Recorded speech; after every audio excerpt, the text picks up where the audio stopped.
Brianne Walker is raising 3 children and 2 siblings on her own in New Hampshire while struggling to make ends meet with only part-time work. So she needs every dollar of the government's expanded child tax credit. It's going back into the daycare, it's going into the food, it's going to the grocery store. As inflation in the US pushes food prices up, at least she's able to feed her family at a time when COVID-19 has put some 42 million people in danger of food insecurity, according to the NGO Feeding America. Food banks and food distribution centres have been springing up across the United States during the pandemic.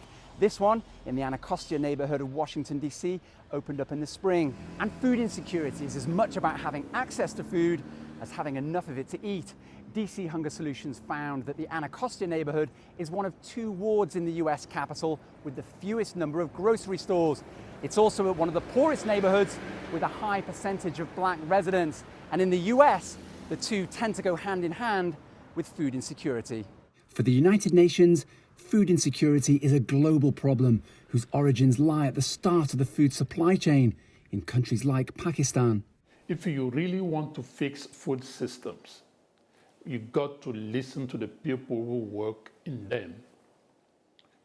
The rural small-scale farmers, they produce about 1/3 of our global foods, but too often they receive a pittance for their effort and are left vulnerable to shocks. They include the impact of global warming on crops, as well as price fluctuations. The UN now wants coordinated global action against both to help create a more equitable food production system. Owen, Fairclough, CGTN, Washington.